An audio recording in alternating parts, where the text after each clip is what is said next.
Assalamualaikum warahmatullahi wabarakatuh. Bismillahirrahmanirrahim. Nahmaduka ya ghafur ya syakur. Mashalli wa sallim barik ala sayyidina maulana Muhammadin wa ala alihi wa sahbihi asfa'in nama ba'du. Kula niki cerita ibadah sing ringan-ringan mawon. Tapi dadekne mlebu swarga. Terus kula badhe cerita siji madzhab Hasan Sadzili. Terus Hasan Sadzili niku thariqah sing dianut Gus Wafi. Kula nggih beberapa kali dapat ijazah saking Mbah Mun, saking bapak kula.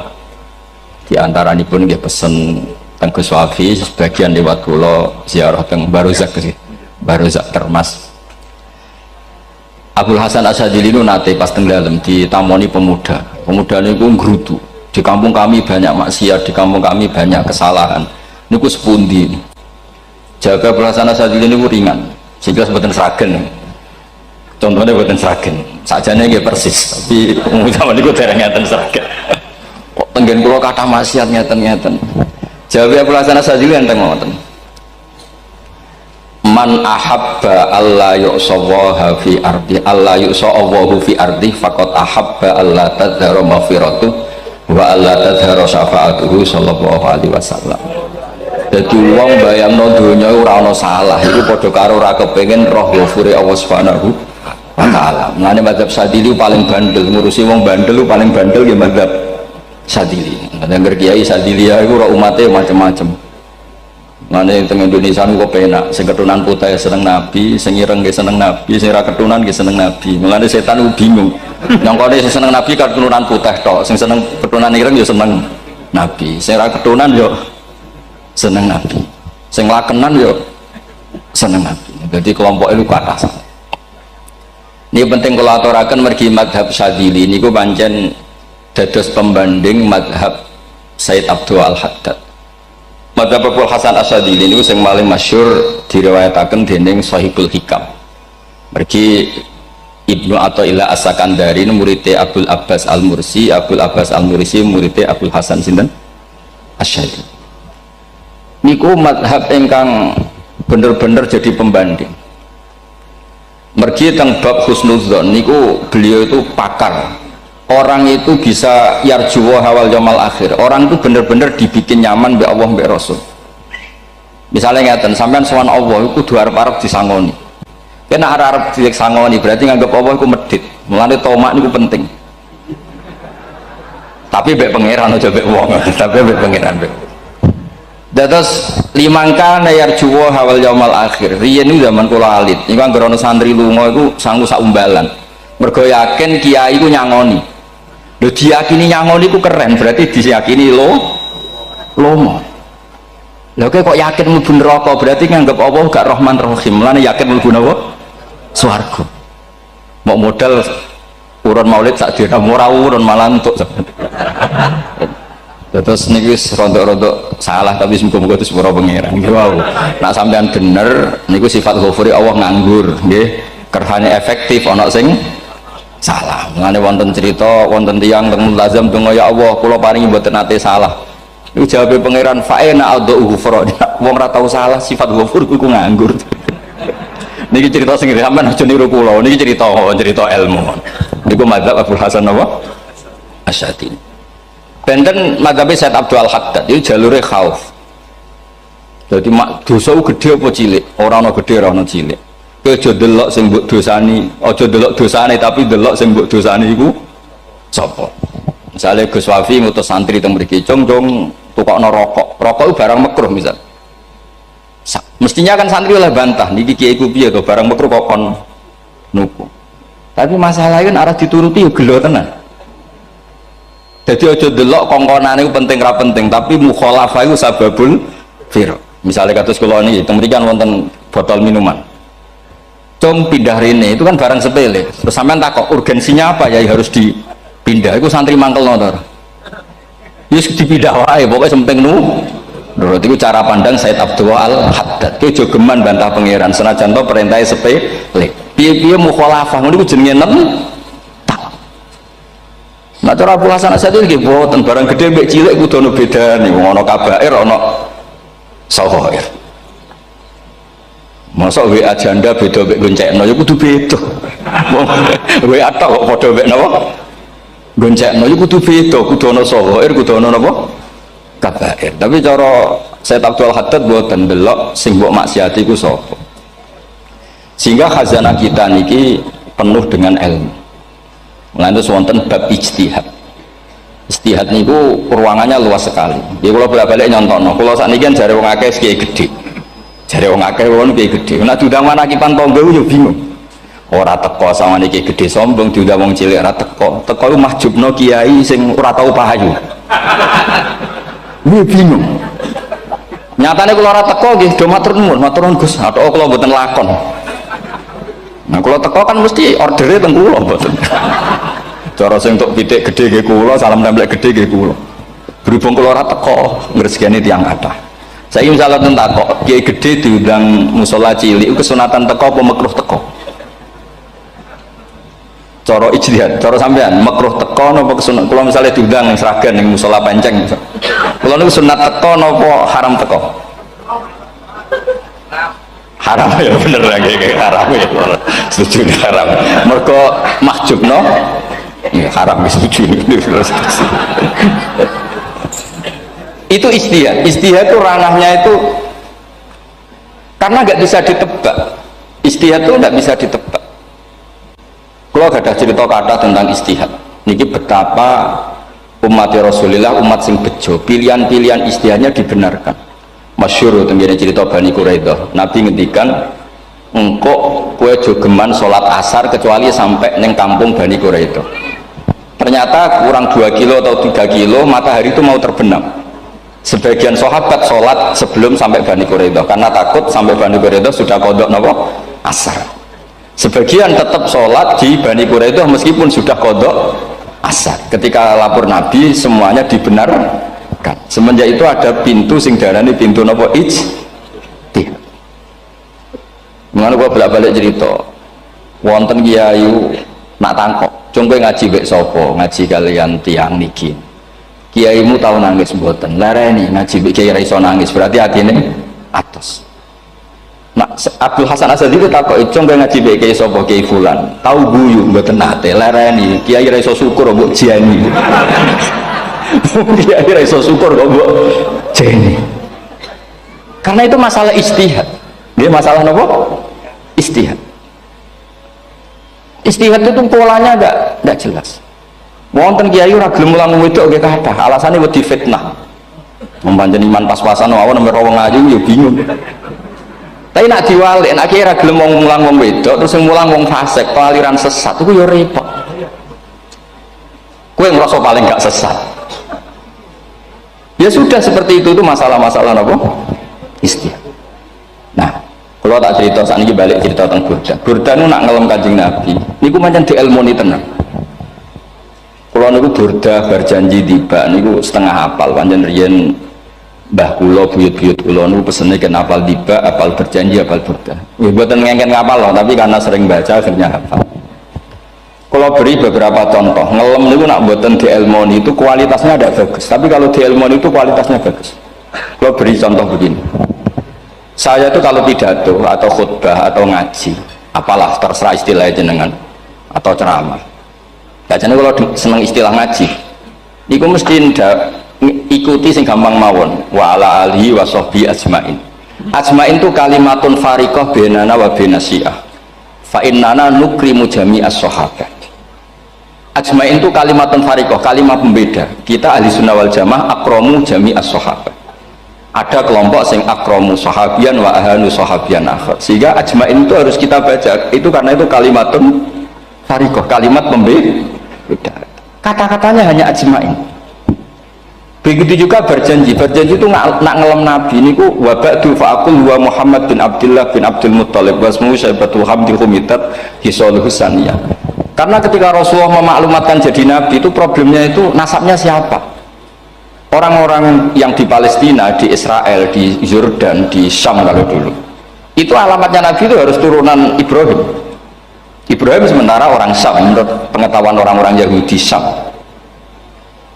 Maka saya berjanji menunjukkan dulu kalau nasabnya Muhammad itu ini terus sampai warafuhu ilal khalili Ibrahim, terus ila dhabi Ismail nisbatu wa muntama, Terus setelah itu terus beliau ngendikan wa adnanu bila raibin inda dzamil ulumin sabiyah ila dzabih ismail nisbatu wa muntam. Terus ketika berjanji di Karang itu sudah ada faham-faham yang seakan-akan babahnya Nabi itu ada masalah. Terus beliau ngendikan ini Syaibatul Hamdi, Sayyid Abdul Muthalib itu orang yang ketika buka Ka'bah, buka Zam-Zam, saurip-uripnya muji pangeran. Terus banyak lagi wasumi'a fi sulbihin Nabi sallallahu alaihi wasallam dzakarallaha ta'ala walab. Mbah yang ini bahkan dengar ketika Nabi masih di punggungnya membaca tasbih. Terus sampai fa'azim bihi min ikdin ta'allaqat kawakibud duriyah wa kaifala wa sayyidul akramu sallallahu alaihi wasallam wasitatuhumun. Nabi itu orang suci, makanya harus lewat rahim yang suci, harus lewat bapak yang suci, mbah yang suci, sampai ila khalilir rahman Ibrahim alaihis salam. Makanya terus dinagumkan nasabun tahsibul ula bikhulau, terus tarokus sifaha falam yusibhum aruhu min adami wa ila abihi wa ummihi, karena kabeh sonal ismihi, semuanya itu untuk menjaga asmane Nabi Muhammad sallallahu alaihi wasallam. Kemudian Burda membentuk itu dalam bentuk nazuman. Misalnya beliau ngendikan Rasulullah itu mutiara, jadi ketika dakwah berpola ya baik, ketika tidak berpola juga baik. Beliau cara muji Nabi faddurru yasdatu husnan wa huwa muntazimun. Namanya mutiara ketika diuntai pasti sangat indah, tapi terus-terusannya itu wale sayangku suqadran ghairu muntazimi, tapi namanya mutiara mbok berserakan pun tetap indah. Jadi unik. Berarti ketika beliau uji Nabi dakwah tertib pernah, sholat tuh harus begini, harus begini, harus begini. Beliau sholatnya tumakninah tertib. Tapi Nabi pernah sholat gak tertib. Duhur tuh 2 rakaat. Kan anak kiai rodok lalinan ya anak sana tuh. Duhur 2 rakaat. Tapi barokahnya Nabi duhur 2 rakaat diketahui cara sholat kalau salah itu gimana. Umpama Nabi sholatnya bener terus, itu akan kesulitan kita solusinya ketika ngalamin apa? Kesalahan. Makanya Nabi ngendikan ma kuntu ansa walakin unas sali as-sunnah. Aku mestine ra tau lali, tapi didesain lali biar bisa jadi sunnah. Wonten tiyang salate suwi maca surat Baqarah. Wonten tiyang badhe njupuk wedhuse lah cara Indonesia. Bareng kesuwen diambeke mufaraqah. Walhasil Mu'ad matur Nabi, ini munafik di tengah-tengah sholat kok mufaraqah. Si penggembala unta ini juga ngeklaim, ya Rasulullah imam kita tidak benar, sholatnya kesuwen. Pikirannya wong ora bela imame. Ternyata Nabi gak belok sing ngangon. Afatanun anta ya Mu'ad. Wong imam wong seragen surat Baqarah. Wis pokoke kulo guys. Jadi Islam itu segampang itu, semudah itu.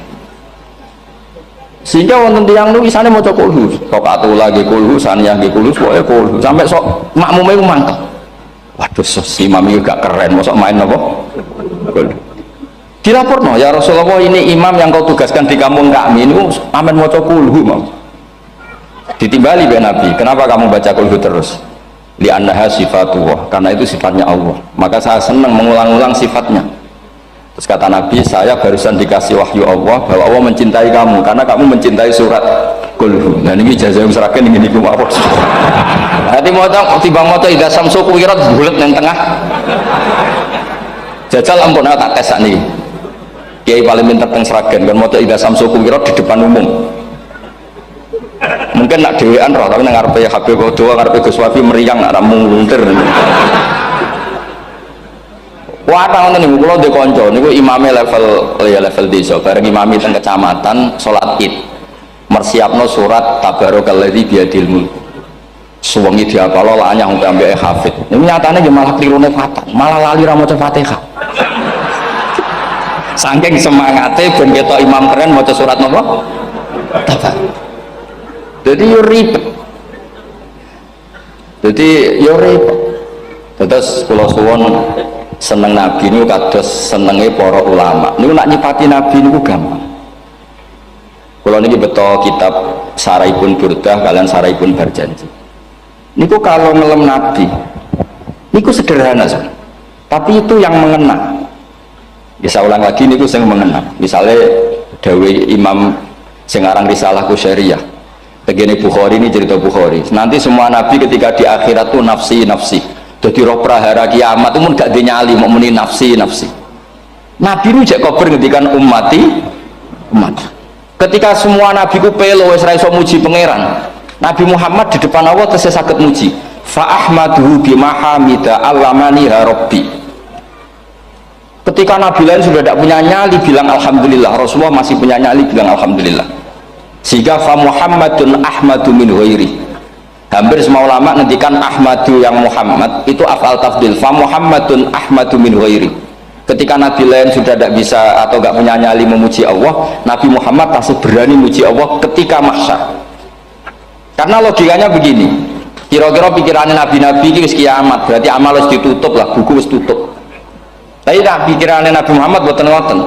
Allah itu tidak diganggu oleh apapun, tidak kena atau tunduk sama konstitusi apapun. Sampean ra iso ketemu Allah numpun akhirat, jenengan pun boleh macam-macam nih, mun tutup buku boten saged.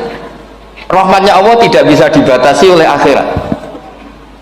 Saya ulang lagi, rahmatnya Allah tidak bisa dibatasi oleh akhirat. Makanya Nabi tetap berani mengajukan syafaat meskipun sudah finish, sudah akhirat sudah finish. Juga Nabi muji-muji Allah, akhirnya Allah ngendikan ya Muhammad irfa' ra'sak wasal tu'tah wasfa'tu syafa'. Sudah Muhammad, kamu minta apa tak kasih. Saatnya beliau minta hak napa? Syafaat, disebut maqamam mahmud. Dan ini kula waos kitab kersane orisinil niki betapa sayangi Rasulullah SAW teng kita.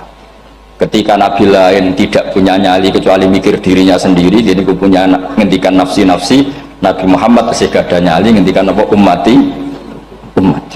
Itu bukti bahwa nabi itu nggak pernah nggak mikir umatnya. Wala sawfa yu'tika rabbuka apa? Fatar. Ini nabi jawab fawwah la ardo wa wahidun ummati finnar. Kalau engkau memberi saya sampai saya puas, maka saya tidak puas dan satu dari umatku masih menjadi ahli napa? Ini kalau waos nak sampean orang nangis kebablas. Niki cerita betapa Rasulullah SAW niki jarang tiang maos niki kalau waos kersane tambah mahabbat Rasulullah SAW.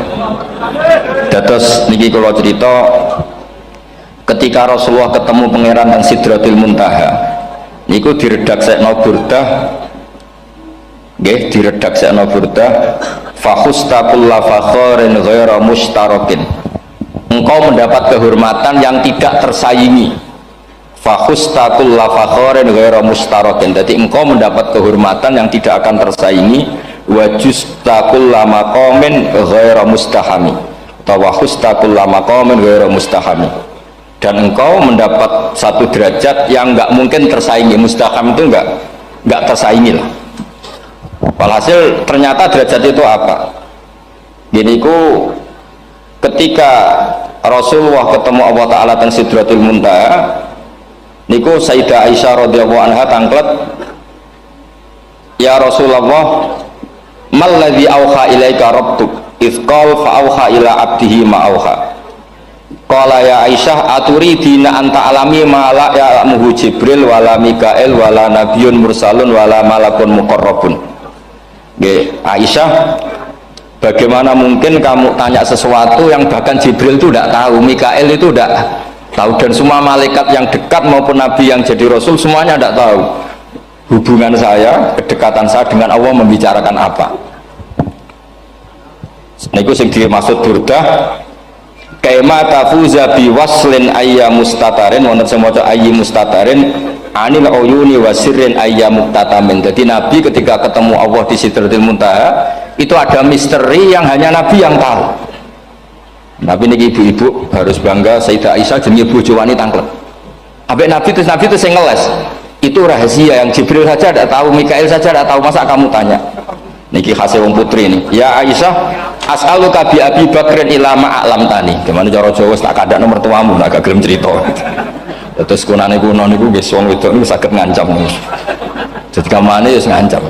Aku lapor bapakku, aku digo mulai sama nanti bojo kabarane. Rada ribet jenengan ngadepi wong wedok niku lagi ribet.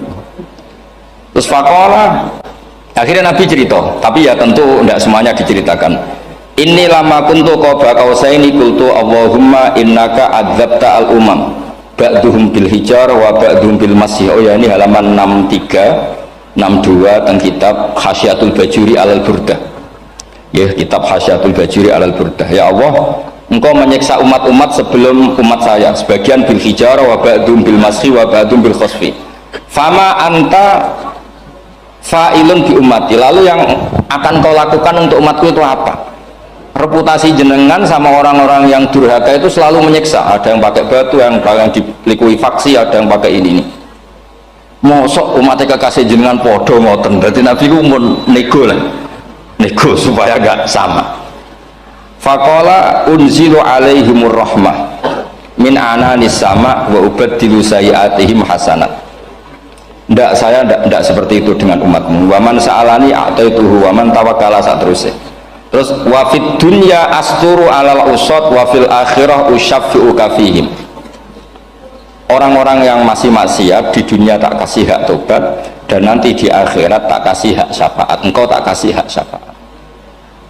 Mulane ini penting di ngertosi bilih ukuran Nabi baik itu gampang, nak sampean ngaji ngangge ilmu. Syafaati li ahlil kabair min ummati, sok syafaatku kanggo ngomong sing salah akeh. Wong Nabi ku ra melok dosa kok mikir nyafaati, nak rapi apike wong ra mungkin. Wong sing dosa iku sampeyan, sing salah sampeyan, sing mikir solusine Kanjeng. Nah, belum wong kok apikane ngono wis gak mungkin ta mungkin. Wong sing salah ku sampeyan, sing diutang yang sampeyan, sing kasus sampeyan, sing mikir Kanjeng. Nah, itu cara ulama ngelem Kanjeng Nabi. Mulane khodam tuhu bimatihin astaqilu bihi zunuba umrim madha fi syi'ri wal khodami. Dadi aku ngelem Nabi iku sebagai bentuk ngelem sing ndadekno dosaku ben disepuro pangeran. Misalnya kita suka alpat, muji alpat, suka innova, muji innova, suka kebun, muji kebun. Sing ribet tuh nak suka hewan, seneng kucing sampean ngelem kucing. Lho bareng ngelem Kanjeng Nabi kok ora iso. Lane jare Burdah, aku iku ngelem apa tau iso, mosok aku ora tau ngelem Kanjeng Nabi. Makanya terus beliau hidupnya, kemampuan syairnya didedikasikan hanya ngelem Kanjeng Nabi Muhammad sallallahu alaihi wasallam. Makanya terus ngendikan wa huli kholasi khaira multazim. Saya dedikasikan kecerdasan saya untuk ngelem Kanjeng dan Nabi, dan itu solusi terbaik. Lalu nak ngelem Kanjeng Nabi kadang kebablasan, sampai dikritik banyak ulama karena kebablasan. Gini masyhur beliau ngendikan wala yadi ka rasulullah jahu kabi idal karimu tajalla bismi muntaqimi. Wonten naskah sing tahalla dua wau teng mriki diwaos napa tahalla napa tajalla tahalla ya. Wonten naskah tahalla wonten tajalla artosipun ngeten. Ya Allah, nabimu ini engkau gelari nabi yang ar-raufur rahim, sebagaimana yang sering disebut Habib Ali Al-Habsyi. Jika nabimu itu ar-raufur rahim, maka ketika engkau mau menyiksa saya dengan atas nama engkau al-muntaqim, zat yang tukang nyiksa, yang menyiksa, maka gelar engkau kepada nabi yang raufur rahim kamu kemanakan? Jangan kudu konsisten, terus kadung ngarani nabi ini jenengan raufur rahim. Maka sifat jenengan yang muntakim jangan pakai dulu, karena saya ini umatnya Nabi yang kamu beri gelar Raufur Rahim. Paham tak jenengan? Maksudnya ya ojo sida nyiksa wong kadung mbok arani Raufur Rahim. Dadi wala yadi ka Rasulullahi jahu gabi idzal karim mutajalla tatahalla bismimun takim. Terus sekarang Burdah jenenge Muhammad. Allah kadung janji wong sing jenenge Muhammad ora bakal disiksa. Sebetulnya maknanya ya Muhammad Sayyidul Anbiya. Tapi ketika ono panggilan Muhammad ke depan, Muhammad gak boleh disiksa. Jeneng kula nggih Muhammad. Terus Burdah itu saking yakinnya ngendikan fa inna li dzimmatan minhu bi tasmiyati Muhammadan wa huwa afal khalqi bi dzimman. Gusti jenengan kudu eling nami kula niku Muhammad. Wong sing jenenge Muhammad itu ora oleh disiksa. Padahal maksudnya ora oleh disiksa kan Kanjeng Nabi Muhammad, tapi biabake namine Muhammad. Terus ngendikan malih in ati dzamban fama ahdi bimun taqidi minan nabi wala habli bimun sori. Gusti kula pun iman mbek jenengan. Iman itu nilainya tertinggi. Jenenge iman nilai tertinggi, maka iman nggak bisa dibatalkan hanya karena saya salah. Jadi pangeran kok diruwayu dipeksa kudu ngakoni nek dene umat Rasulullah sallallahu alaihi wasallam, dan in ati lamun nekani ingsun dzamban ing dosa fama ahdi bimuntaqidin, maka perjanjian saya dengan engkau tidak boleh dibatalkan. Itu termasuk hebatnya umat Rasulullah Shallallahu Alaihi Wasallam. apapun salahnya niku tetap diakoni umat Rasulullah sallallahu alaihi wasallam. Mergo termasuk kelebihan Nabi gak ada hak napa syafaat. Nggih eling-eling termasuk kelebihan Nabi gak ada hak napa syafaat. Meskipun kita tetap khawatir jenenge dosa ge istighfar, tapi aja dadi putus asa mergo napa in anti dzamban fama ahdi bimuntaqidi minan nabi wala habli bimun sorry. Terus niku cerita-cerita madhe ulama teng Rasulullah sallallahu alaihi wasallam. Mereka milih kata-kata sing wong apik eling terus. Nggih eling terus. Wau kados wau fadurru yasdadu husnan wa huwa muntazimu wa laysa yanqusu qadran ghairu mun. Jadi dulu tuh pernah ada faham-faham sing cara zahir hadis iku abai nabi itu seperti ini cara zahir hadis. Tapi ahli sunnah wal jamaah itu pendapat bapak nabi babe nabi ku min ahlil jannah. Mergo apa wa kaifala wa sayyidul akramu sallallahu alaihi wasallam wasitatul muntaqah. Nabi itu orang suci, pasti lewat rahim-rahim yang suci. Minal aslabi thahira ilal arhamiz zakiyatil fakhirah. Itu logika yang dibangun. Sehingga terus mantep baru kayak wau mau sedibak mau berjanji kiakan wong Islam an nabi min abihi wa ila jaddi wa ila jaddi jaddi sampai Adam niku kabeh tarokus sifaha falam yusibhum aruhu min adami wa ila abihi wa ummi. Begitu juga masalah iman. Soal misalnya ada pertanyaan ilmiah, lalu Ibrahim gimana? Karena nanya Azar itu kafir. Zaman ada Nur Rasulullah sallallahu alaihi wasallam Azar belum kafir. Setelah intikal ke Ibrahim baru Azar kafir. Atau ada yang menjawab istilah abun di situ itu majas. Sebenarnya Azar bukan bapak kandung tapi apa?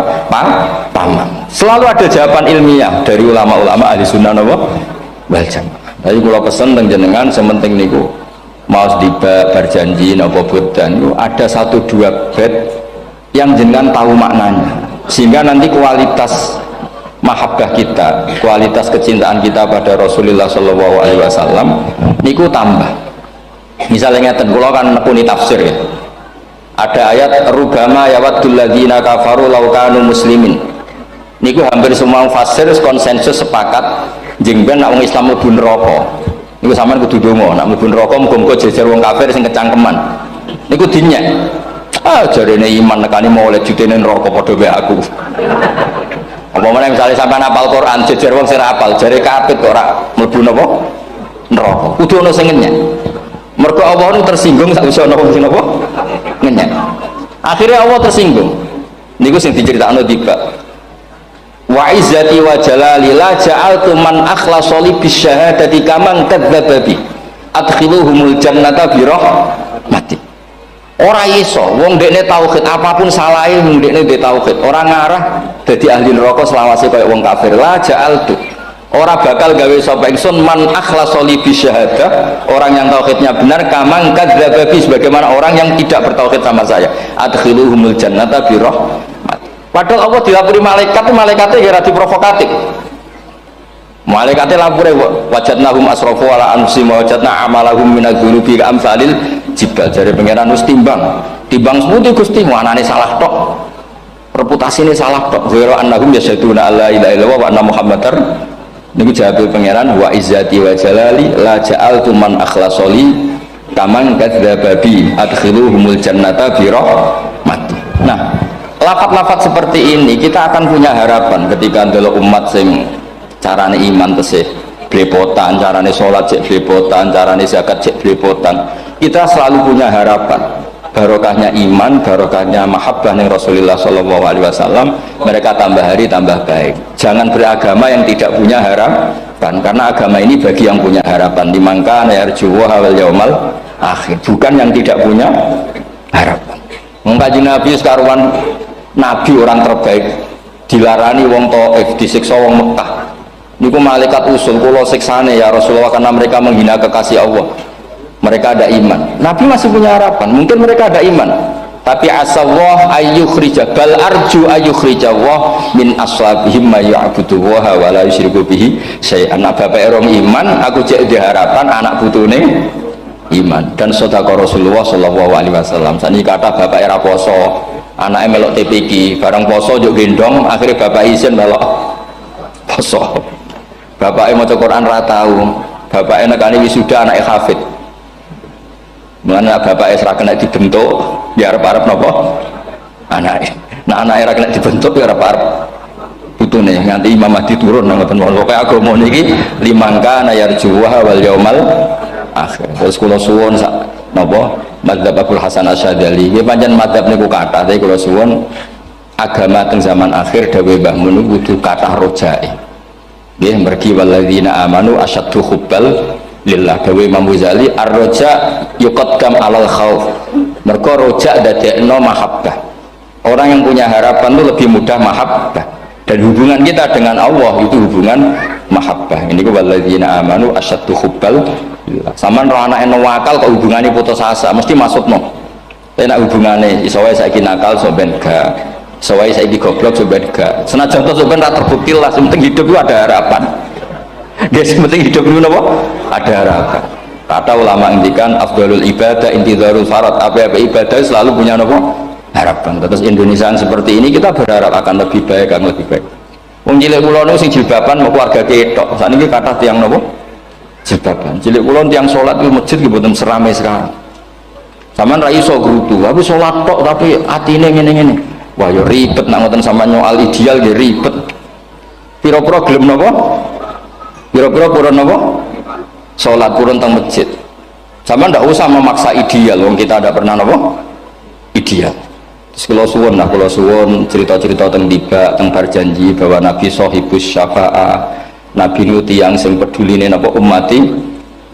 Jadi ketika Nabi lain buatan gadah nyali ngadepi hisab, gini kudu muni nafsi, Nabi tesih gadah nyali mikir umatnya ngendikan mati. Caranya apa? Muji pangeran bimahamida allamani harabbi. Lane dawe iki teng ulama-ulama dawe fa Muhammadun ahmadu min ghairi. Makanya summiya Muhammadan mergo li annahu satu wasammihi idza wada'atihi Muhammadan li annahu satu madun apa ubah wa summiya Ahmad li annahu ahmadu min ghairi. Niku hampir semua ulama ngendikan ketika teng mahsyar semuanya Nabi gak punya nyali untuk matur minta sama Allah mergo wis kiamat berarti wis finis. Nabi tesih gak ada pikiran Allah itu tidak terhalangi oleh kiamat, Allah tidak terhalangi oleh akhirat, Allah tidak bisa dihalangi apapun, sehingga Nabi tetap wani jaluk pangeran. Berarti mujine Nabi itu lebih tok karena tahu Allah itu tidak terbatasi. Nah karena Allah tidak terbatasi, podo-podo Allah wapian, wis tak jaluk kanggo umatku sing mati alat tauhid. Berhubung Nabi ngoten terus Allah ngendikan ya Muhammad irfa' ra'sak napa wasal tu'tah wasfa tusaffa. Muhammad kepala kamu angkat, kamu minta apa saya turutin. Terus Nabi minta hak napa syafaat. Seseorang bertobat. Dulu umatnya Nabi Musa ada yang menyembah anak sapi, ijel itu, harus tobat. Itu tobatnya ekstrim betul. Kalau tobat sekarang kan cukup istighfar sama istighosah. Kalau dulu enggak, liyak tulal bari umingkum al mujrimah, yang terbebas dari dosa menyembah anak sapi, membunuh yang terlibat atau pernah menyembah anak sapi. Makanya ayatnya apa? Fatubu ila bari'ikum faqtulu anfusakum. Ya, jadi orang-orang yang pernah menyembah anak sapi itu tobatnya apa? Faktulu anfusakum. Sebab itu semua ulama berkewajiban menerangkan nasa mansuh. Sampai Sayyidina Ali suatu saat ada mubalek atau ustadz itu ngajar di masjid, ditanya, kamu tahu nasa mansuh enggak? Enggak tahu. Terus kata Sayyidina Ali, berhenti jadi mubalek, lisensinya dicopot. Dicopot, kemudian halakta wa ahlakta, kamu rusak juga merusak. Kenapa demikian? Logikanya begini, semua nabi itu kan panutan. Saya ulang lagi ya, semua nabi itu panutan. Tapi kalau kamu tidak tahu nasaman, so jangan-jangan kamu ikut nabi sebelum kamu, yang nasahnya itu syariatnya sudah apa? Mansukhoh, sudah di nasah. Itu kayak kasus Sunda Wiwitan ini. Itu gak mau punya Nabi Muhammad karena kurang keren, kurang sepuh. Nabinya langsung Nabi Adam. Resikonya adalah beberapa aliran sesat itu, aliran yang kurang benar itu, zaman Nabi Adam kawinan otomatis sama saudaranya. Lalu masa sekarang kita membolehkan kawin sama apa? Kalau sama Nabi Adam mau tidak mau, karena yang cowoknya ya bin Adam, putrinya binti Adam. Lalu Allah bikin satu sunnah yang suami istri itu harus beda, yaitu satu kandungan itu melahirkan satu pasang. Dan mulai dulu memang pasangannya orang jelek itu orang cantik. Makanya agak sial itu yang perempuan-perempuan itu. Memang mulai dulu gitu. Kalau cantik itu kesunatannya dapat jelek. Gitu. Nanti sama-sama masuk surga. Karena yang cowoknya ibadahnya syukur, yang ceweknya sabar. Itu nanti sama-sama.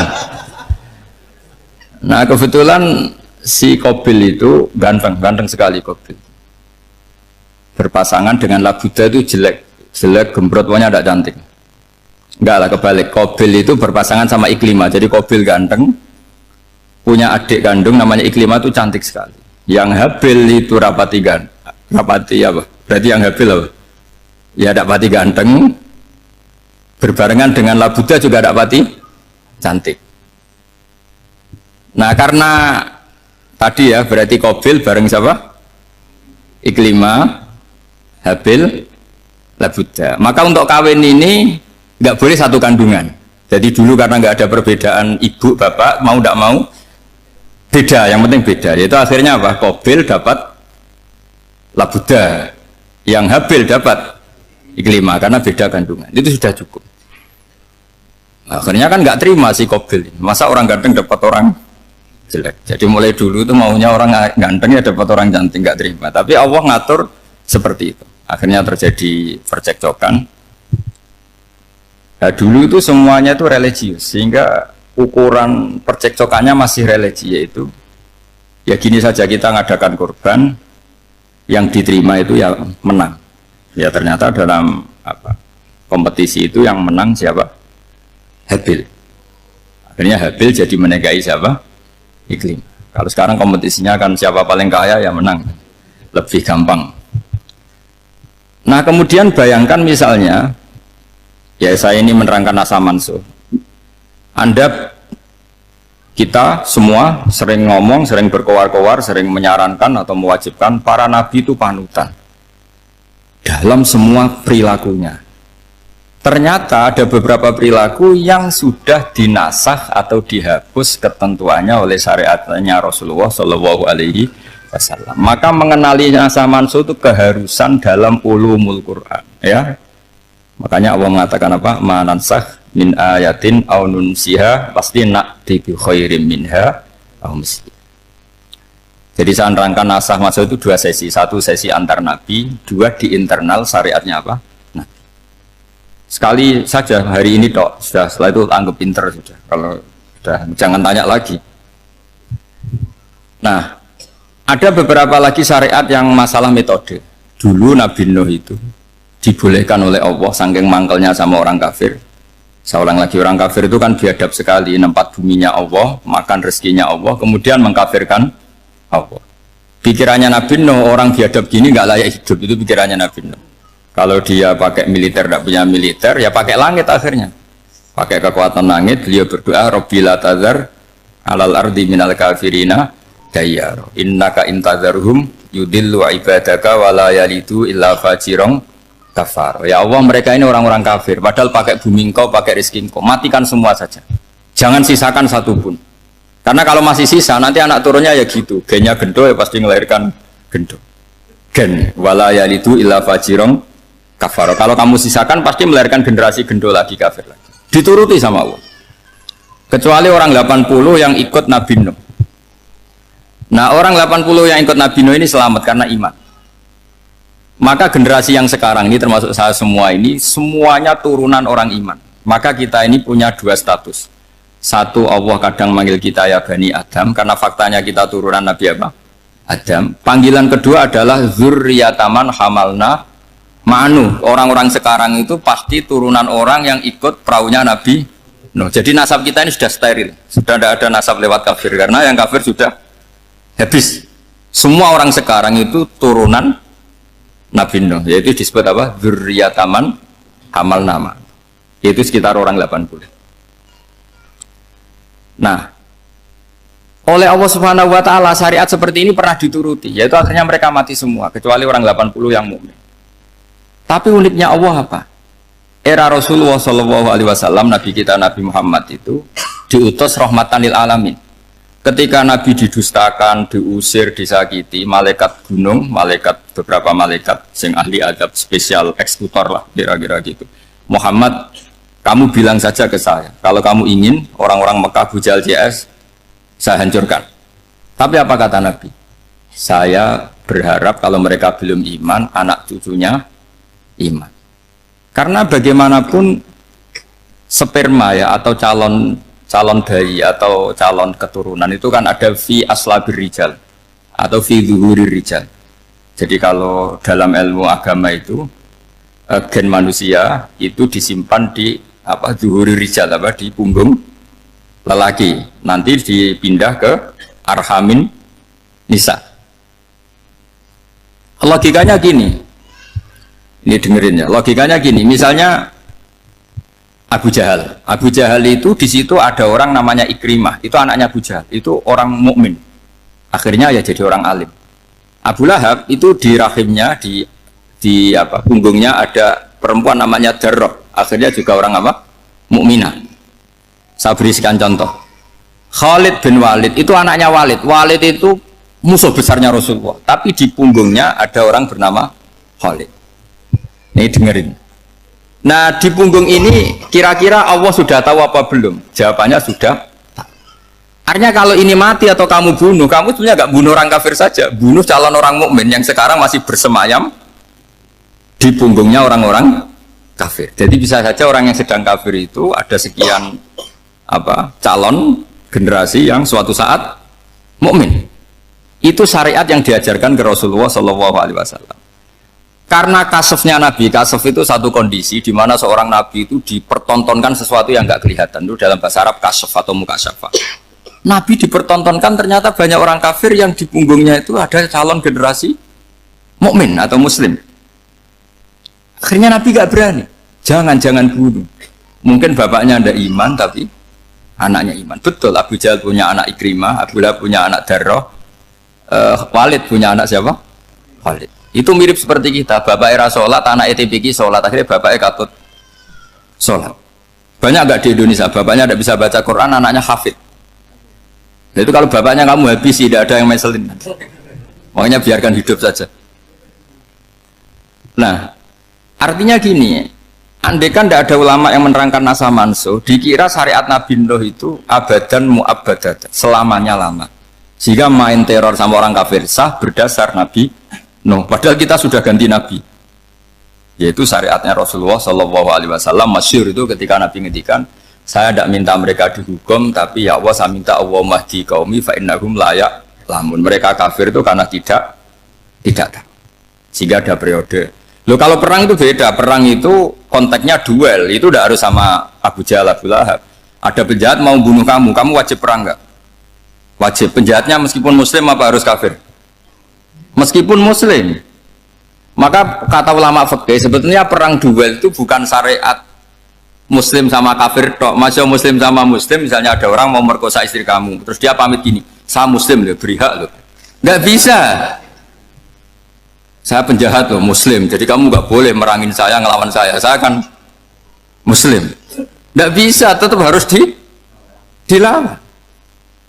Makanya kata ulama-ulama fikih, pertarungan sama musuh itu tidak harus sama orang kafir. Orang muslim pun yang mengganggu kehormatan kita, misalnya mau merkosa istri Anda, itu harus dilawan. Makanya Nabi ngendikan mangkutilah duna mali fahuwa syahid, mangkutilah duna harimi fahuwa syahid. Orang yang mati karena membela kehormatan keluarganya atau hartanya, maka dia mati syahid. Dan penjahat yang mati ini muhaddarun damu, diabaikan sehingga nggak kena kisos, membunuhnya nggak kena. Misalnya ada penjahat mau bunuh kamu duel menang, kamu nggak kena kisos karena ini muhaddarun damu, diabaikan kehormatannya. Padahal dia muslim, apa? Muslim. Ini perlu. Jadi ini mengaji ini agak jelimet, tapi gampang. Kan kalau paham nggak paham selesai, jadi yang nggak baca selesai. Gitu. Sehingga kalau nggak ada nasaman, so maka orang selalu berpikir, pokoknya yang penting ikut Nabi. Nah itu bahayanya kalau Anda tidak tahu detail, jangan-jangan syariat yang kamu ikuti itu syariat yang sudah berstatus mansukhoh, telah dicabut. Dan itu banyak. Makanya kata Sayyidina Ali ketika ada orang ngajar gak tahu nasa mansuh, halakta wa ahlakta, kamu rusak dan merusak orang lain. Seperti tadi pernah ada kawin itu satu turunan, yaitu era Nabi Adam. Masa kita sekarang kawin sama satu turunan, kan nggak mungkin. Ya kan, pernah ada membumi hanguskan orang kafir, yaitu syariatnya Nabi Nuh. Itu dihapus oleh syariatnya Nabi Ibrahim dulu. Yaitu Nabi Ibrahim menghentikan apa? Faman tabi'ani fa innahu minni wa man asani fa innaka ghafurur rahim. Ya, kalau orang ikut saya ya Allah ya pasti golongan saya. Kalau yang masih maksiat, masih balelo, saya berharap engkau ampuni. Akhirnya banyak orang kafir tobat. Coba era Rasulullah itu semua orang kafir Mekah itu kafir. Nabi belum wafat. Itu sudah ada 114.000 mukmin semua. Jadi Nabi menangi mayoritas orang menjadi mukmin dari mayoritas kafir. Yaitu disebut wara'aitan nasa yadkhuluna fi dinillahi afwaja. Andai kan Nabi Muhammad pakai syariatnya Nabi Nuh, bisa nggak mengislamkan orang sebanyak itu? Nggak bisa kan? Maka ini penting mengenali nasah mansukh. Jadi periode cara wong Jawa maksud no tuntas, Robila Tadar itu, pasot tuntas itu, menghabisi itu habis di periode Nabi siapa? Nuh. Syariat itu sudah nggak dipakai lagi. Yang dipakai apa? Faman tabi'ani fa innahu minni wa man asani fa innaka ghafurur rahim. Lah Nabi Muhammad ini nabi yang kena khitab anit tabi millata Ibrahim hanifah. Di masternya Nabi Muhammad itu mentornya Nabi Ibrahim. Sehingga syariatnya ya faman tabi'ani fa innahu minni wa man asani fa innaka ghafurur rahim. Tidak syariat Rabbila tadzar alal ardi minal kafirina daya. Jelas ya. Jadi mengenali nasa mansukh itu penting sekali karena kalau enggak Anda halakta wa ahlakta, kamu merusak diri kamu sendiri juga merusak orang lain karena menfatwakan hukum yang sebetulnya sudah berstatus mansukh hanya berdasar itu kan syariatnya nabi-nabi dulu. Syariat yang apa? Syariat yang nggak pernah terhapus hanya satu, usuluddin, yaitu tauhid, itu sama. Tapi kalau syariat itu beda-beda atau furu'iyah itu beda-beda. Itu tadi saya beri contoh era nabi dulu kalau ada pakaian najis dipotong, dibuang. Era Nabi Muhammad dicuci. Orang kafir dihabisi oleh langit. Era Nabi Muhammad nggak boleh, bahkan didoakan Allahumma hdi qaumi fa innahum la ya'lamun. Di Qur'annya apa? Wa inna haddum minal musyrikin astajaraka fa'jirhu hatta yasma'a kalam Allah tsumma ablihu ma'mana. Jadi kalau ada orang kafir nggak boleh main dihabisin, mereka beri peluang untuk mengkaji kitab Allah hatta yasma'a kalam Allah. Kalau mereka sudah berpeluang ngaji, harus tsumma ablihu ma'mana, harus dijamin keamanan. Ya, karena apa? Dzalika bi annahum qaumul la ya'lamun. Bagaimanapun mereka memang karena tidak tahu. Nah, kenapa tidak tahu? Enggak. Karena tadi mereka tertutup oleh kultur yang beratus-ratus tahun. Mbah-mbahnya mereka menyembah batu, menyembah berhala. Ya tahunya itu ya Tuhan. Bagaimana Anda bisa menjelaskan sesuatu yang sudah beratus-ratus tahun kan tidak gampang. Maka ada periode dimaklumi, apa? Kalau era sampean kan, mosok waktu disembah saking gobloknya orang, kamu lahir kan sudah nyembah Allah, dan nyembah batu. Bayangkan kalau kamu jadi mereka. Wong perut kamu saja disuruh makan pizza sakit kok, karena saking lamanya makan sambal kan gitu. Kamu bilang perempuan Indonesia saja cantik kok, saking lamanya jadi orang Indonesia. Padahal orang Indonesia tanyakan orang Eropa, cantiknya di mana? Kamu lahir di Afrika, bilang orang Afrika itu cantik, tanyakan orang Eropa, cantiknya di mana, hitam gitu kok. Jadi orang itu pasti terkooptasi oleh sekelilingnya. Orang Afrika akan bilang wanita Afrika itu cantik. Coba tanyakan orang Eropa, cantik apa enggak? Belas. Orang Eropa yang kulitnya gitu kata orang Eropa indah, kata sampean. Koyok anaknya kebu katanya boleh jadi. Jadi orang itu akan terkooptasi oleh sekelilingnya. Bayangkan kalau semua orang nyembah berhala terus kamu ndak, alasan kamu apa? Kan menentang mayoritas. Dan itu berat. Maka dimaklumi oleh Allah dzalika bi annahum qaumul la ya'lamun fi manah panyeruah. Nah, pemakluman ini yang mulai sekarang terkikis. Orang main pukul saja nggak mau ngaji. Nggak mau ngaji Quran secara kafah. Jadi fatwanya Islam kafah tapi ngajinya Quran enggak kafah. Ngambil 1-2 potongan ayat dipakai dalil. Jadi Islamnya inginnya kafah tapi ngajinya Quran enggak. Nah, kalau kafah ya hafal 30 juz itu. Kalau mau kafah ya hafal berapa? 30 juz. Makanya saya sering bilang, saya sering dinasihati orang karena belum tahu saya ini hafal Quran. Bapak harusnya Islam itu kafah. Kata saya ya dimulai dari konsep Islam itu kafah dulu, apa ya hafal Quran secara kafah. Jadi ini penting saya utarakan. Bahaya sekali orang mengenali Islam tanpa mengenali nasah mansuh. Karena beberapa syariat Nabi sebelum kita itu berstatus mansuh. Terus contoh berikutnya, ini nasah mansuh antar Nabi apa khusus internal Nabi? Antar Nabi aja nggak selesai nih sampai subuh aja nggak selesai. Contoh yang paling keren mungkin cowok semua senang. Nabi Dawud dulu istrinya berapa? 99. Nah itu kalau masih halal itu kan berarti jenengan tuh punya istri berapa? Oh itu kan ngeri betul. Punya satu aja repotnya gitu apalagi berapa? Punya 99. Terus kamu bilang gini, ini kan syariatnya Nabi Dawud, Nabi kan bisa diikuti. Pernah ada periode di mana seperti itu boleh.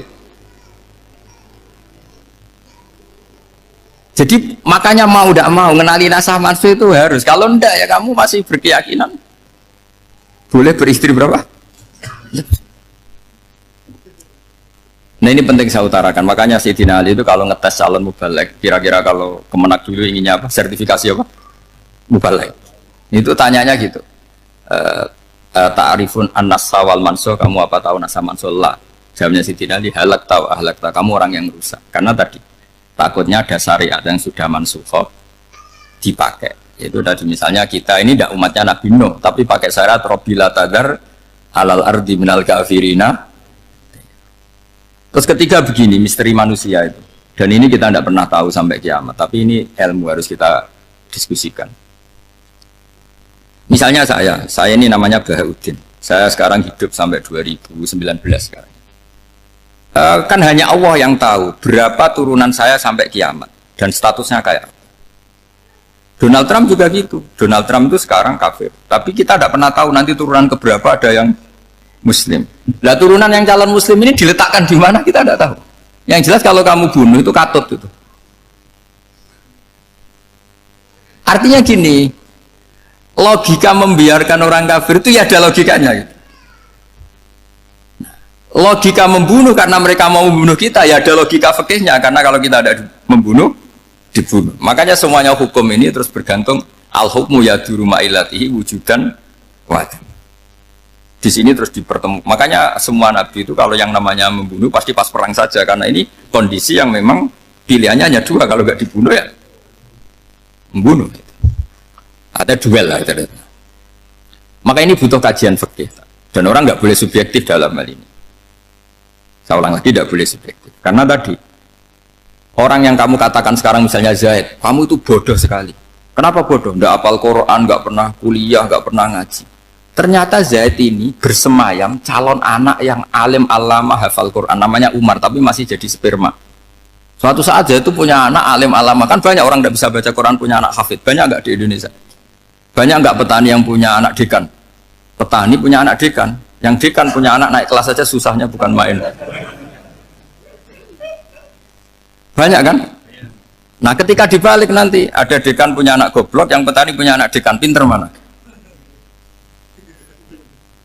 Kita tidak pernah tahu. Makanya ini kan ya sudah, kalau nggak pernah tahu ya bilang saja wallahu alam, kan selesai. Daripada keminter keliru kan ada wallahu alam. Makanya cerita favorit guru saya Kiai Haji Maimun Zubair itu punya apa namanya Kiai Zubair. Itu cerita favoritnya itu ada santri namanya Soleh. Soleh itu alim alama. Orang Madura itu cara berpikir kan kalau kiai saja alim seperti itu, apalagi bapaknya. Pas bapaknya main ke pondok, santrinya ada ribuan. Bapaknya main ke pondok itu, sholat itu ya gak bener, gak sesuai sunnah Rasul lah kira-kira gitu. Sudah sholat itu gak bener, apa-apa gak bener. Masih ditakwil sama santri Madura karena orang Madura itu kultus. Mungkin khilaf itu satu khusus, pokoknya perlakuan khusus. Suatu saat saking bodohnya orang itu, kenceng tuh pinggir musola. Wah ini nggak bisa ditakwil lagi, artinya nggak bisa ditakwil tuh nggak. Wah ini sudah nggak bener ini, nggak bener. Singkat cerita santri tadi nggak kuat matur ke kiainya, Pak Yai, jenengan sealim itu kok bapaknya segoblok itu. Kenapa? Ya, dia kenceng pinggir musola. Oh bapak saya tuh pinter sekali. Kok bisa? Karena beliau yang memutuskan saya mondok sampai saya jadi alim alama seperti ini. Yang bodoh itu mbah saya. Yang bodoh itu mbah saya.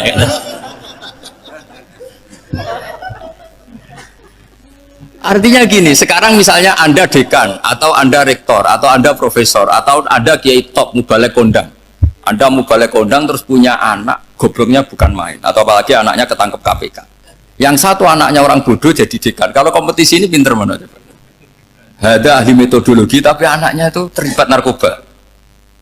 Yang ini petani utun, anaknya dekan. Kira-kira kalau dikompetisikan pinter mana? Anaknya pinter petani tadi gitu. Yang ketika petani kamu vonis bodoh gitu. Tapi siapa tahu kalau ini menyimpan calon, paham ya? Kita tidak pernah tahu. Makanya Quran selalu ngajari dalam ilmu sosial itu wa in adri la'allahu fitnatul lakum wa mata'un ila. Dalam ilmu sosial itu kita harus jawab tidak tahu. Karena mudah. Makanya saya tadi pagi ngaji di direktorat, saya bilang, saya pernah diprotes orang, Gus kamu udah jelas 01 apa 02. Ya saya jawab itu, manusia itu makhluk yang paling nggak jelas gitu. Sekarang soleh, suatu saat bisa saja nggak soleh. Yang sedang nggak soleh, suatu saat soleh. Sesuatu yang mungkin rubah kok kamu fanatik itu gimana? Nalarnya itu gimana? Coba kita tahu dulu, Wahsy itu pembunuh Hamzah, akhirnya mati mukmin ya enggak? Padahal orang yang sangat dibenci Rasulullah karena membunuh Sayyid siapa? Hamzah. Sa'labah yang tukang itikaf di masjid akhirnya su'ul khatimah. Kita tidak pernah. Nah kalau nggak pernah tahu ya tidak usah terlalu fanatik biasa saja. Kayak jenengan seneng saya itu ya saya tidak tahu sampai kapan ya. Saya seneng sampai kapan ya tidak tahu. Kayak suami istri itu. Pas nikah harmonis bulan madu sampai kapan bertanya.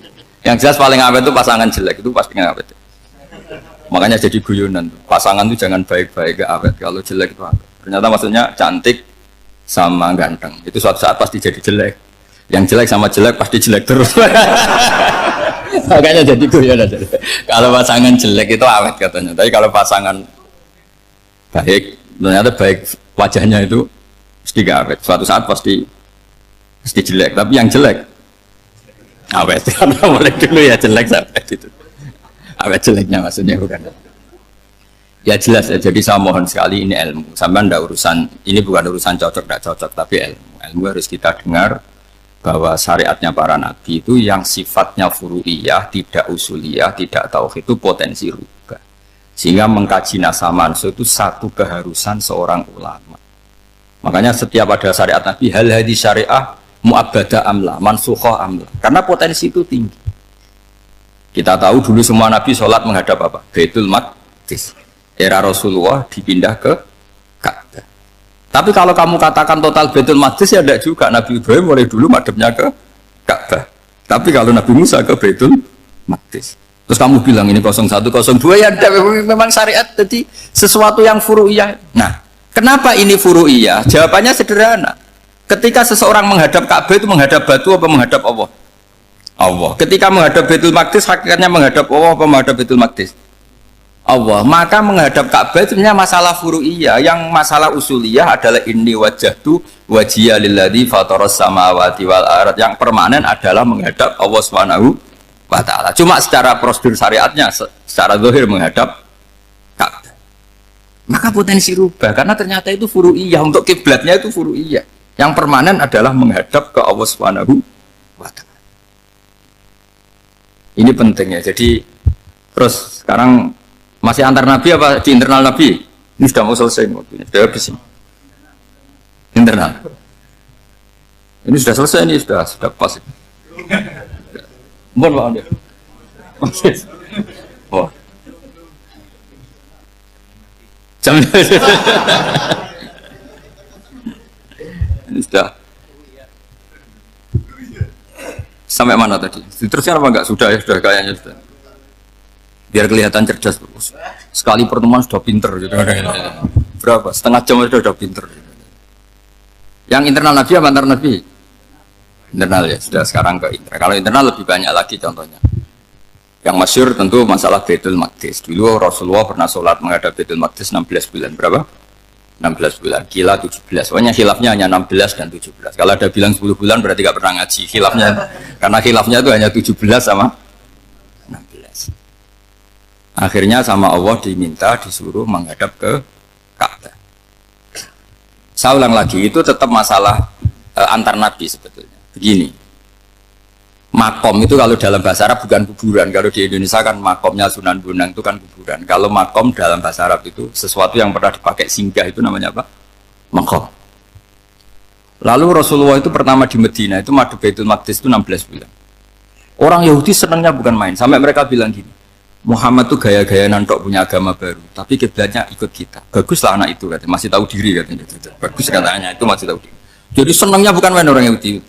Karena kiblatnya Muhammad sama dengan mereka. Ya tentu mereka jangkar Muhammad, bukan Sayyidina Muhammad atau Rasul Muhammad, karena mereka masih gak iman.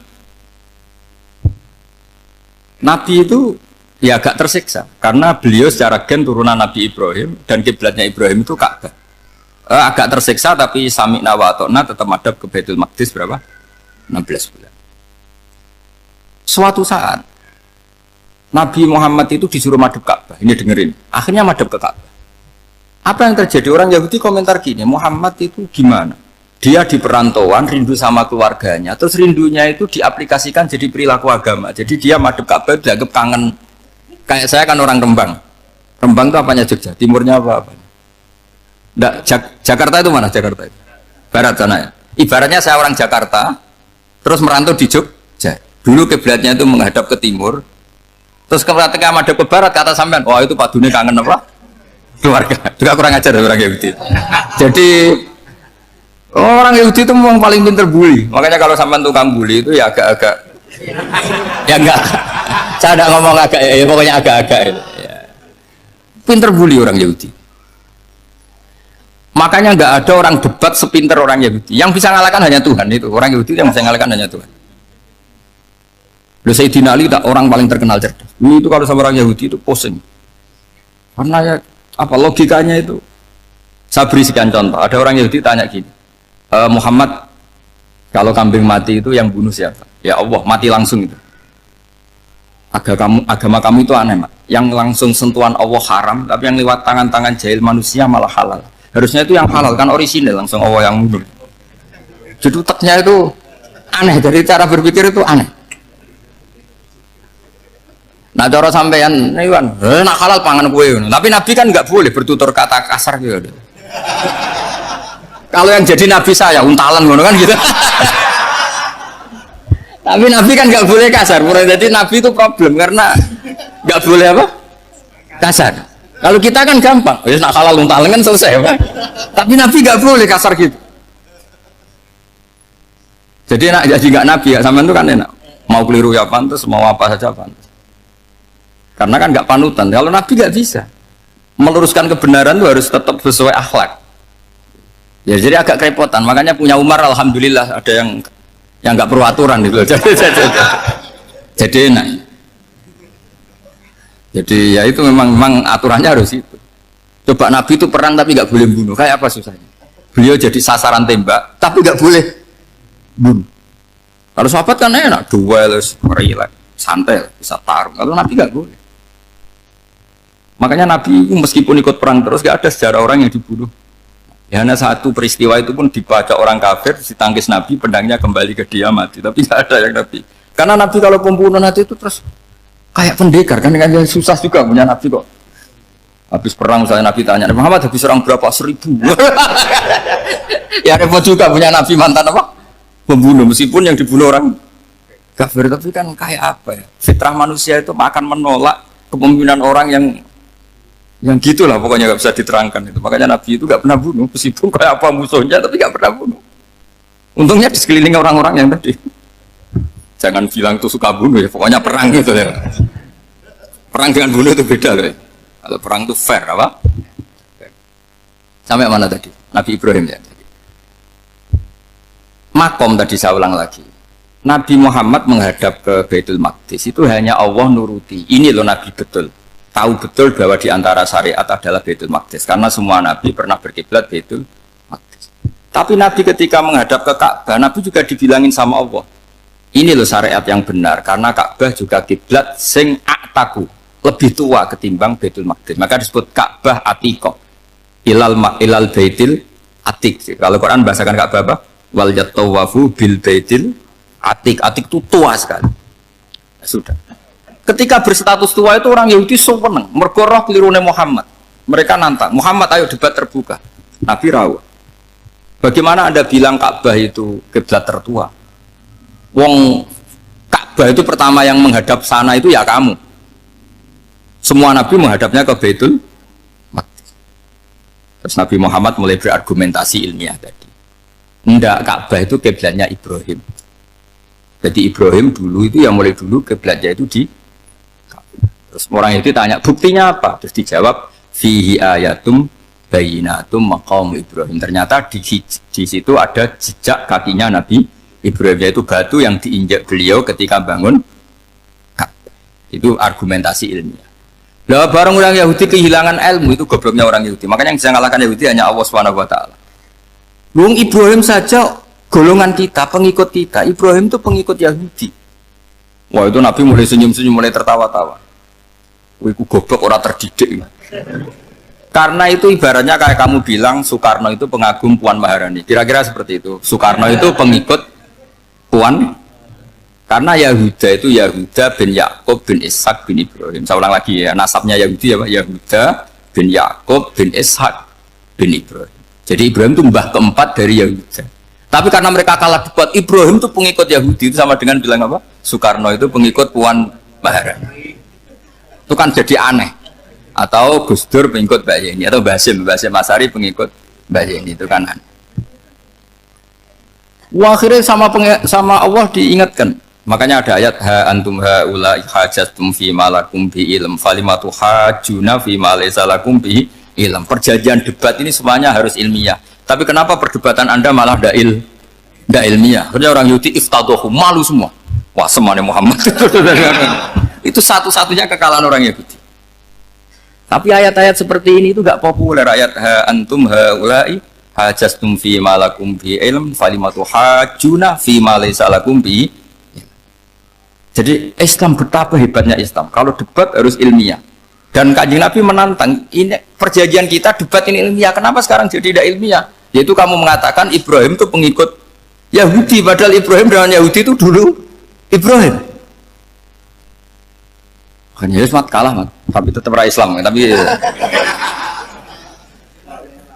nah, makanya terus Ka'bah dibuktikan ketuaannya lewat apa? Fihi ayatum bayinatum maqamu Ibrahim. Itu bukan makam kuburan.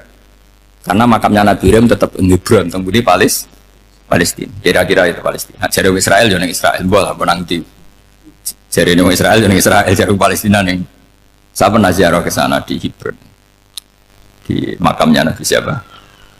Ibrahim.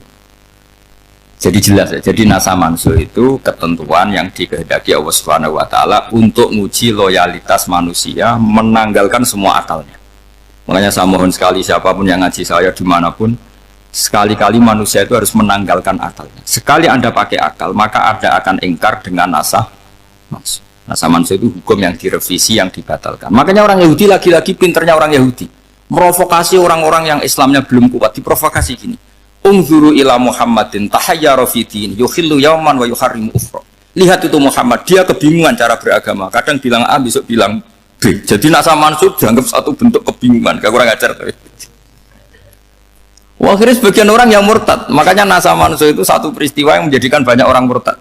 Karena diprovokasi orang Yahudi bahwa itu bentuk kebingungan Muhammad. Akhirnya terus saya qulu sufa minan nasi ma wallahum al-qiblati mulati kanu aliyah. Nah, kelirunya orang Yahudi adalah ternyata nasa mansuh yang dipilih Rasulullah itu semuanya ada di Taurat dan Injil. Termasuk di Taurat dan Injil disifati dan Nabi yusolli ilal qiblatin, bahwa Nabi ini akan bersolat dengan dua kiblat. Makanya tetap ditantang. Qul fa'tu bit Taurati fatluha in kuntum shadiqin. Kalau kamu tidak percaya bahwa saya ini orisinil, ayo bareng-bareng mengkaji Taurat. Tapi mereka tidak siap mengkaji Taurat.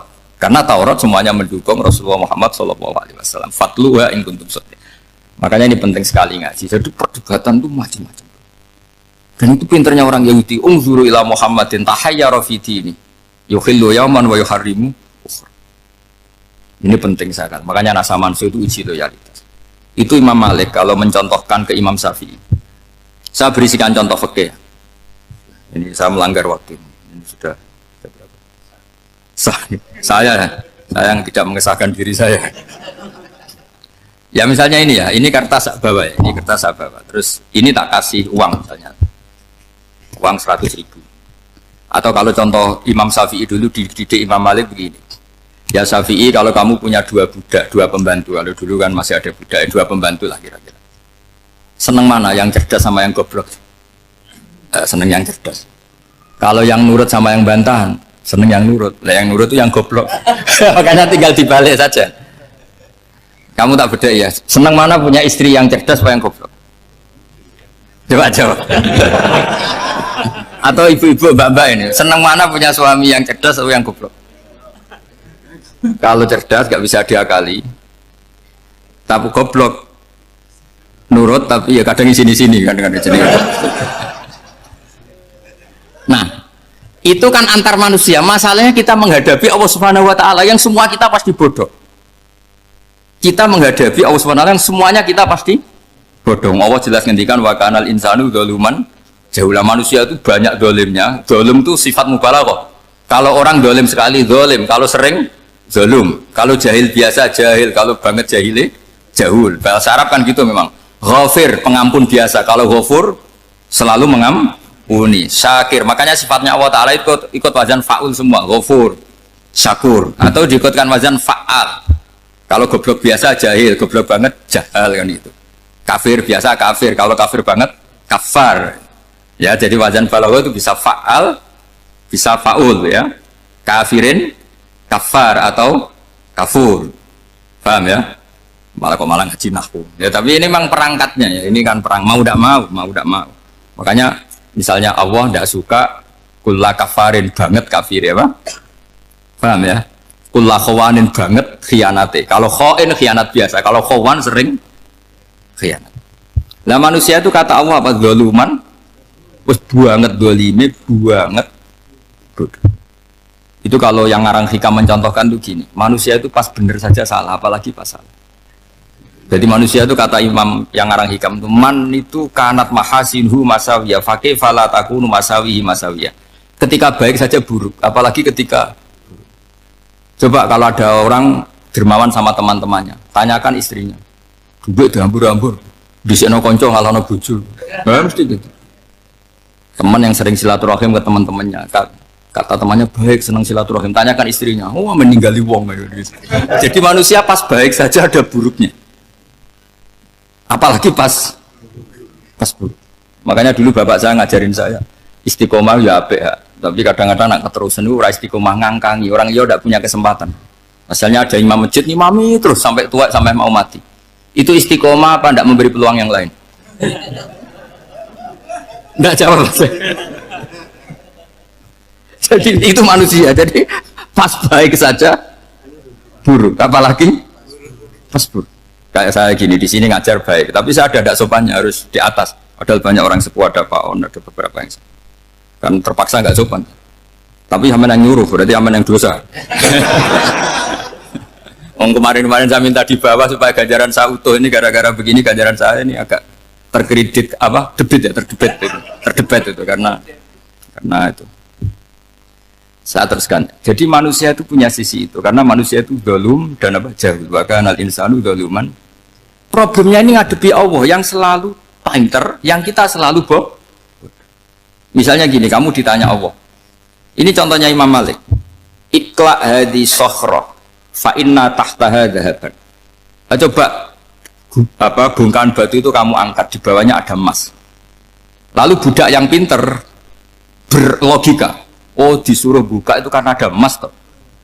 Berlogika. Kalau budak yang goblok enggak, ya disuruh ya diangkat saja. Ada emas apa enggak karena perintah ya diangkat. Yang satu nurut karena perintah, yang satu nurut karena ada emas, ada sesuatu.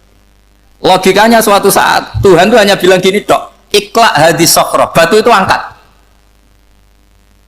Yang nurut yang goblok permanen tadi kan langsung ngangkat. Yang pinter, ini ada apa lagi Gusti kok harus diangkat? Ya gak ada apa-apa, nyuruh saja kata Allah gitu. Oh ada bisa, sesuatu harus ada alasannya. Itu kira-kira mangkel loh agak. Oh mangkel. Nah, logikanya manusia seperti itu. Makanya dua murid pinter, di rakyat pinter, presiden ya susah mesti demo. Goblok ya susah sini uang. Ini kan nggak ada pilihan. Memang manusia itu nggak ada pilihan. Nah sekarang masalahnya gini di fikih ini, saya kembali lagi ke fikih. Pertanyaannya secara fikih begini. Misalnya iddah. Iddah itu seorang perempuan ditinggal mati suaminya atau ditinggal atau cerai. Itu kan ada namanya apa? Iddah. Iddah itu memastikan apa tujuannya? Memastikan rahim itu steril dari mani atau sperma zaut awal. Supaya nanti kalau dinikah orang lain tidak terjadi ikhtilatul nasab. Oke, berarti iddah kita beri argumentasi secara ilmiah li baro'atir rohmi. Jadi misalnya Zaid menceraikan istrinya Sri dalam keadaan masih bisa haid. Iddahnya 3 kali masa suci. Wal mutallaqatu yatarabbasna bi anfusina salasata quru. Lalu karena secara teori medis kalau haid berarti bukti tidak hamil. Apalagi kalau haidnya terulang-ulang sampai 3 kali pasti tidak hamil. Sehingga kalau nanti dinikahi orang lain pasti kalau ada anak ya anaknya zaud sani atau zaud kedua. Berarti alasan iddah li baro'atir rohmi. Oke, kita sok pinter, sok bijak. Pertanyaannya adalah, sekarang sudah baru 1 bulan, suaminya di Malaysia, nggak pernah ngumpuli. Dicek di medis juga berbukti tidak hamil. Apakah boleh tanpa iddah? Semua ulama mengatakan tidak boleh. Tapi ini kan rahimnya jelas bersih. Ya karena iddah itu nuruti perintah pangeran, pokoknya tetap iddah. 3 kali masa suci. 3 kali masa suci atau masa haid, itu ada perdebatan ulama. Tapi kan ini terbukti bersih, Gus. Meskipun terbukti bersih, kata Allah harus iddah 3 bulan atau berapa? Kira-kira 3 bulan, 4 bulan ya tetap harus iddah. Pemilih mana? Sok pinter, Gusti. Berhubung ini, pangeran buat terang gitu. Berhubung. Jadi Tuhan apa bawa waris? Berhubung Gusti. Ini jelas steril dari sperma zaut awal. Nggak usah iddah Gusti. Sama aja kamu disuruh majikan kamu ikhla hadis safra, berhubung nggak ada apa-apa, nggak usah ya. Kira-kira mangkel nondak budak yang seperti itu. Mangkel. Maka dibutuhkan kebodohan dalam beragama. Betul itu memang. Makanya Nabi itu unik, pernah bilang itu gini, aksaru ahli jannah al-buhu, aki-aki penduduk swarga itu al-buhu, wong goblok-goblok. Maksudnya goblok yang jenis ini, bukan goblok betulan maksudnya. Maksudnya goblok jenis ini itu ya tetap pinter, tapi pinternya dibuang, pura-pura goblok demi samina. Jadi saya misalnya kok pinter dan goblok tadi sekaligus, pinter dan goblok. Ya bah ikhla hadis sokhra fa inna tahta hadatan. Tak angkat karena saya tahu di bawah ada emas. Tapi di hati saya sajane ya mergo perintah. Suatu saat kok disuruh Allah ikhla hadis sokhra, perintah ya tak angkat ya sudah. Jadi ya pinter ya goblok. Saya tahu namanya perintahnya Allah pasti ada hikmahnya. Hikmahnya itu adalah li baro'atir rohmi. Tapi hikmahnya jadi kawula adalah nurut perintah Allah, cek tahu alasannya maupun tidak. Lah di sini ada illatul hukmi untuk membangun kecerdasan, tapi ada loyalitas untuk membangun ubudi. Ya, bahwa kita ini kawula roh tetap lo. Makanya tadi pagi saya cerita Sayyidina Umar kayak apa cerdasnya. Tapi tetap ubudi ya. Yaitu Rasulullah SAW sering dibully orang kafir. Muhammad itu gaya-gaya nantok. Wong ora oleh nyembah berhala, ora oleh nyembah watu, jebule ini nyembah Hajar Aswad. Karena dilihat dari jauh kan tetap nyium Hajar Aswad. Coba kalau kamu lihat dari jauh, kamu sujud dari jauh kan kayak sujud sama batu. Makanya Sayyidina Umar karena orang kafir masih cara berpikir gitu, tiap nyium Hajar Aswad itu komentar gedumel. Alim tu annaka hajarun la tadurru wa la tanfa. Walau la anni ra'aitu Rasulullah qabbalaka ma qabbal. Aku roh nak watu, raman doroti, raman faati. Kalau saja saya tidak melihat Nabi nyium kamu, saya tidak sudi nyium kamu. Jadi tidak berdoa, doa mustajab itu tidak berutuh. Karena apa? Umar tahu ini masalah secara tauhid. Kalau saya doa di depan Hajar Aswad nanti dikira syirik karena berdoa di depan batu. Tapi kalau saya tidak nyium, nyulayani sunnah Rasul, yaitu nyium Hajar, wis tengah-tengah nyium sambil gerutu, itu sudah kompromi. Ya nyium tapi gerutu. Kayak apa? Makanya ya dia cerdas tapi ya goblok tadi ya cerdas. Itu uniknya Rasulullah. Jadi muji orang pintar ya sudah langit. Tapi Nabi pernah dalam satu hadis mengatakan aksaru ahlil jannah al-bulbu. Aki-aki penduduk swarga itu orang bodoh. Artinya orang bodoh itu bukan bodoh betulan. Dia meninggalkan akalnya demi loyalitas ubudi. Nah, untuk menutup sesi ini terakhir betul tak tutup setelah ini selesai. Untuk menutup itu bukti begini, perang Badar itu perang yang nggak mungkin dimenangkan umat Islam karena orang kafir itu 1000 dengan pasukan full dengan peralatan perang full. Rasulullah itu tahun kedua Hijriah itu pasukannya hanya 313. Itu pun pedang itu untuk orang 5 itu hanya ada pedang 1. Jadi kalau mau dibaca orang sih kamu nilai pedangnya aku. Itu kan nggak kebayang perang dalam keadaan seperti itu. Jadi mesti kalah, orang kok mungkin kalah mesti. Tapi Nabi tetap bilang saya ini disuruh Allah perang, ya harus berangkat. Yaitu perang Badar. Kata para sahabat, ya Rasulullah ini nggak masuk akal, sudah nggak usah perang, ini nggak masuk akal, mau setor nyawa. Sudah gitu dadaan, nggak ada persiapan. Lucunya apa? Sahabat itu ketika Nabi tetap berangkat. La akhrujanna walau waqti. Nabi menginginkan saya tetap berangkat meskipun sendi. Setelah Nabi berangkat sekian meter, tuh sahabat ikut semua. Kata Nabi, lah kamu kok ikut? Ya ikut saja. Kata kamu mesti kalah. Ya anggap saja setor nyawa. Demi loyalitas pada jenengan. Itu makanya nggak ada periode sebaik periode sahabat. Tapi yang gerutunya jalan. Karena gerutu ini bawaan ilmiah. Makanya kita loyal sama presiden. Tapi yang nggak cocok ya gerutunya jalan. Tapi bawaan mencintai Indonesia tetap jaga stabilitas. Itu bawaan cinta Indonesia, bukan cinta pejabatnya kadang. Gerutunya jalan. Tapi bawaan loyal sama Indonesia tetap mengaku. Bawaan loyal sama Rasulullah tetap ikut perang. Bawaan akal karena nggak masuk akal ya gerutu. Dan itu uniknya Quran itu mengapresiasi itu dan dianggap nggak masalah. Saya bacakan ayatnya. Kama akhrajaka rabbuka min baitika bil haqq wa inna fariqam minal mu'minina lakarihun yujadilunaka fil haqqi ba'da ma tabayyana ka'annama yusaquna ilal mauti wa hum yanzurun. Peristiwa Badar ada peristiwa kamu itu keluar untuk perang. Sahabat kamu ngikuti, tapi mereka lakarihun, nggak senang sebetulnya. Karena nggak masuk akal. Ya geremeng tapi ya derek. Yujadilunaka fil haqq, mereka mendebat kamu dalam kebenaran. Jadi ya Rasulullah wong perang karuan kalah jenengan lakoni alasane nopo? Lah kowe kok melok? Ya saya harus ikut jenengan kan jenengan Nabi. Itu unik. Kalau orang sekarang mana mau, kalau nggak masuk akal nggak mau melakukan.